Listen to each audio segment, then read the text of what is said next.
पूरी दुनिया में इस वक्त 13,845 न्यूक्लियर हथियार मौजूद हैं, जो अपनी शक्तिशाली ताकत से कुछ भी बर्बाद कर सकते हैं। इनमें से 90% तो केवल अमेरिका और रूस के पास हैं, और बाकी के 10% न्यूक्लियर वेपन्स ही चीन, फ्रांस, भारत, पाकिस्तान, यूके और नॉर्थ कोरिया के पास हैं। आज तक केवल एक बार ही इन हथियारों को किसी घनी आबादी वाले शहर पर छोड़ा गया है, जैसे आप 1945 के हिरोशिमा और नागासाकी धमाके से जानते हैं।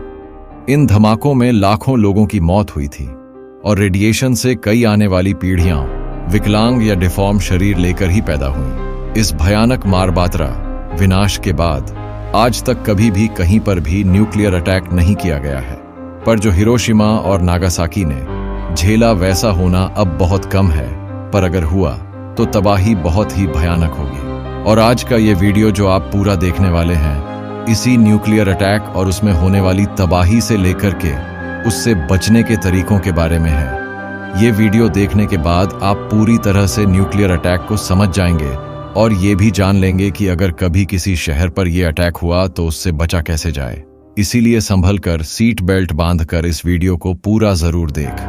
कल्पना कीजिए एक घनी आबादी वाले शहर की, जहां करोड़ों लोग रहते हैं और हर दिन सुबह उठकर अपने ऑफिस, स्कूल, बिजनेस और दूसरे कामों के लिए निकलते हैं। ऐसे में अगर कभी इस भागम भाग शहर पर कोई 250 किलो टन TNT की मात्रा का न्यूक्लियर अटैक कर दे और आप इसी शहर में मौजूद हों, तो क्या क्या हो सकता है, आइए इसे जान लेते हैं। जैसे ही ये बम गिरेगा तो सेकंड के 100वें हिस्से में ही गर्म प्लाज्मा की एक ऐसी गेंद आपके सामने होगी जिसका तापमान सूरज से भी ज्यादा होगा। ये प्लाज्मा तुरंत ही 1 किलोमीटर तक के रेडियस में आने वाली हर चीज को भाप में बदल कर रख देगा। कितनी भी शक्तिशाली इमारत हो या कोई लोहे का स्ट्रक्चर हो, सबको सेकंड में ही भाप बना करके उड़ा देगा। ब्लास्ट सेंटर से लगभग 3 किलोमीटर वायर्ड का एरिया में कुछ भी नहीं बचेगा।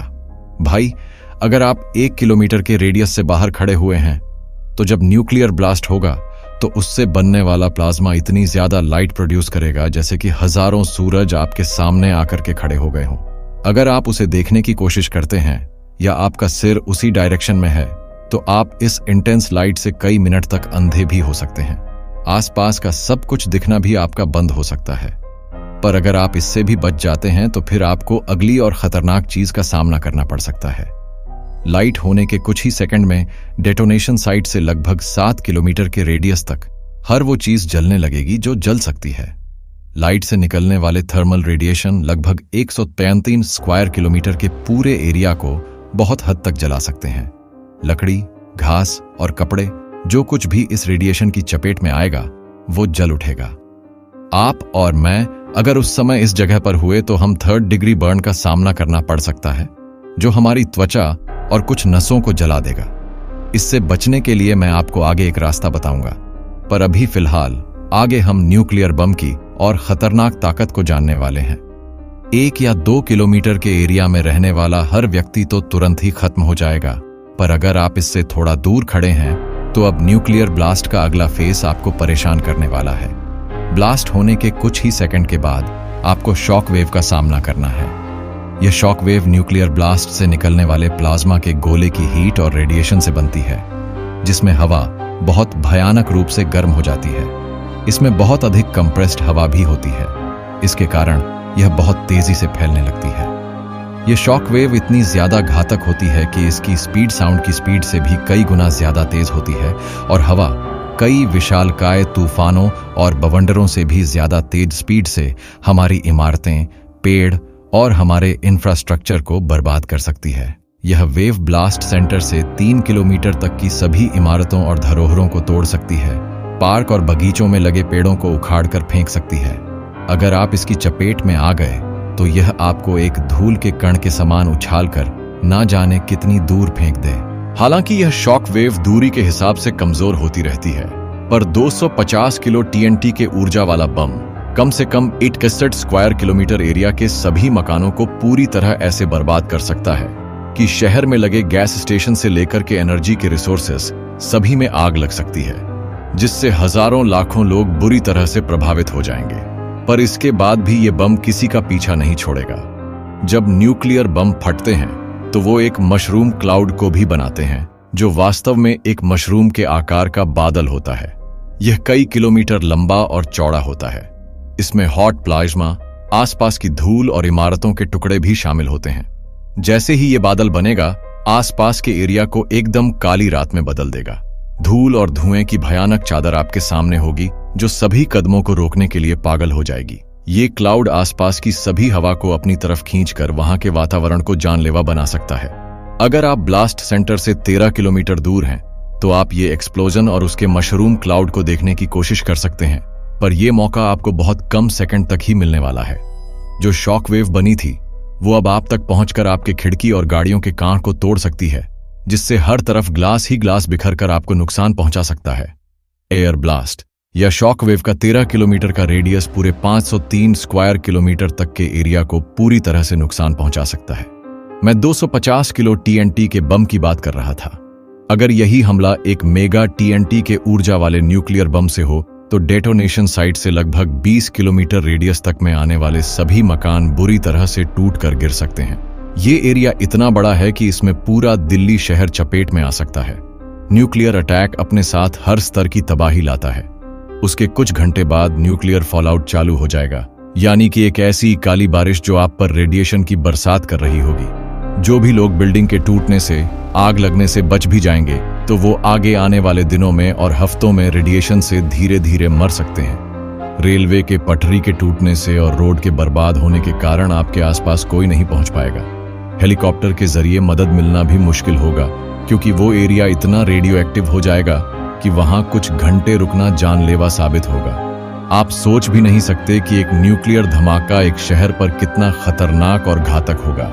न्यूक मैप वेबसाइट के अनुसार, अगर दिल्ली में यह धमाका होता है, तो कम से कम 10 लाख लोग तो तुरंत ही पहले फेज में मारे जाएंगे और कम से कम 40 लाख लोग इस धमाके से पूरी तरह घायल हो सकते हैं। पर घबराइए मत, इस मानव निर्मित तबाही से बचने के कई तरीके भी हैं, जो अगर सही से अपनाए जाएं तो आप ऐसी स्थिति में बच भी सकते हैं। आगे हम कुछ ऐसे ही तरीकों की बात करेंगे जो न्यूक्लियर धमाके में आपकी जान को बचा सकते हैं। किसी भी ब्लास्ट से बचने के लिए सबसे जरूरी है ब्लास्ट से आपकी दूरी। अगर आप ब्लास्ट सेंटर या डेटोनेशन साइट से 3 किलोमीटर तक अंदर आते हैं, तो आपका खेल तो सेकंड में ही खत्म हो जाएगा। 7 किलोमीटर दूर हैं, तो आपको 3rd डिग्री बर्न हो सकता है, और 20 किलोमीटर दूर पर अगर आप धमाके को सीधा देख रहे हो, तो आप 1 मिनट तक भी अंधे हो सकते हो। इसलिए जैसे ही सूचना मिले कि इधर न्यूक्लियर बम गिर सकता है, तो वहां से ज्यादा दूर भागने की कोशिश करो। हालांकि ये बम कहां गिरेगा, ये आप सोच भी नहीं सकते, इसलिए आप केवल अपने अंतिम भाग्य के ऊपर ही निर्भर हैं। पर अगर ब्लास्ट साइट से 10 किलोमीटर दूर हैं, तो आपके पास कम से कम 15-20 मिनट का समय तो होता ही है, जब तक कि न्यूक्लियर फॉलआउट चालू ना हो जाए। ऐसे में सबसे पहले आपको किसी ठोस इमारत की शरण लेनी चाहिए। किसी मजबूत इमारत, जैसे कि स्कूल या स्टेशन, जो बहुत मजबूती से बने हों। इससे आप फॉलआउट के समय पर पत्थर, मलबे और खतरनाक रेडिएशन के गिरने और शॉक वेव की चपेट में आने से बच जाओगे। पर अगर आपको कोई शेल्टर ना मिले और आप जमीन पर हो, तो आप तुरंत पीठ के बल लेटकर अपने सिर को जमीन से लगा लो। कभी भी न्यूक्लियर ब्लास्ट को आंखों से मत देखो, इससे आप तुरंत ही 1 मिनट के लिए अंधे हो सकते हो, जिससे आपका दिमाग सुन्न जाएगा और तुरंत निर्णय नहीं ले पाओगे। हालांकि जब ब्लास्ट होता है, तो उससे निकलने वाली लाइट से हमारी आंख चौंधिया जाती है, पर अगर हम ब्लास्ट के समय कुछ सेकंड के लिए आंख बंद कर लें या उन्हें कवर कर लें, तो हमारी आंख बच सकती है। ये आंख बचना बहुत मदद करने वाला है, क्योंकि आंखों के बिना इंसान ऐसी स्थिति में कुछ भी नहीं कर सकता है। धमाका होने के बाद मलबे और रेडिएशन की बारिश में 15 मिनट का टाइम हमारे पास होता है, जिसमें हम कुछ कर सकते हैं। तो जैसे ही आप धमाका सुने, तो तुरंत सिर को किसी कपड़े से ढक लें, साथ में मुंह पर मास्क बांध लें, क्योंकि कोई नहीं जानता कि कौन सी जहरीली गैस या केमिकल आपको सीधा बेहोश कर दे, जिससे आपके बचने के चांस 0 हो जाए। नाक और मुंह कवर करने के बाद किसी कार में मत बैठ जाना, क्योंकि न्यूक्लियर धमाका मलबे की ऐसी बारिश करता है जिसमें बिल्डिंग मटेरियल से लेकर लोहा, कील और खतरनाक रेडिएशन मौजूद होता है। कार के तो तुरंत ही फॉलआउट के समय परखच्चे उड़ जाएंगे। अगर आप धमाके के बाद अपने घर में हैं, तो तुरंत ही खिड़कियों से दूर हो जाएं और अपने सभी इलेक्ट्रिकल अप्लायंसेस बंद कर दें। इससे आप शॉक वेव के कारण खिड़कियों के टूटने से कांच की गंभीर चोट से बच सकते हो। इसके बाद अगर आपके घर में बेसमेंट है तो आप उस बेसमेंट में खाना और पानी लेकर के तुरंत घुस जाएं। और अगर नहीं है तो आप किसी सरकारी बिल्डिंग या आसपास की किसी मजबूत ऑफिस बिल्डिंग में कम से कम 48 घंटे का खाना पानी लेकर शरण ले लो। इससे आपकी जान बच सकती है। ध्यान रहे, आपको कम से कम 48 घंटे तक इस बेसमेंट में रहना है। अगर आप बाहर हैं और दूर से मशरूम क्लाउड को देख पा रहे हैं तो आप उसके रेडिएशन से बचने के लिए उससे जितना दूर हो सक उतना दूर चले जाएं और किसी इमारत की शरण ले लें। अगर आप रेडिएशन से एक्सपोज हो गए हैं और फिर जाकर के इमारत की शरण ले रहे हैं तो अपने कपड़े तुरंत उतारकर फेंक दें और नहा लें, जिससे रेडिएशन का खतरनाक प्रभाव आपके शरीर में नहीं होगा। उसके बाद आप नहाकर नए कपड़े पहन सकते हैं। कुल मिलाकर आपके सर्वाइवल के चांस आपकी ब्लास्ट से दूरी और रेडिएशन से बचे रहने पर डिपेंड करते हैं। हालांकि न्यूक्लियर अटैक कोई नॉर्मल अटैक नहीं होता है जो जब चाहें तब कर दें। कितना अच्छा होगा अगर इस स्तर की तबाही कभी मचे ही ना। सभी देशों की सरकारें अपने इस खतरनाक हथियार को खत्म करके आराम से रहें, क्योंकि अगर ऐसी तबाही मची तो कोई भी देश ये नहीं जानता कि ऐसे में अपने नागरिकों की रक्षा कैसे की जाए। दोस्त, इस वीडियो में इतना ही। इसमें आपने जाना कि एक न्यूक्लियर बम अगर किसी बड़े शहर पर गिर जाए तो वो कितनी तबाही मचा सकता है और इससे बचा कैसे जा सकता है। ये वीडियो आपको कैसा लगा और किस फैक्ट या बात ने आपको सबसे ज्यादा हैरान किया, मुझे कमेंट करके जरूर बताएं। आपको वीडियो कैसा लगा मुझे कमेंट करिए और साथ में चैनल को सब्सक्राइब भी कर लीजिए। मैं मिलता हूं आपको अगले वीडियो में एक और जबरदस्त टॉपिक के साथ। तब तक के लिए मुझे दीजिए इजाजत। धन्यवाद। जय हिंद। आपका दोस्त बिभोर।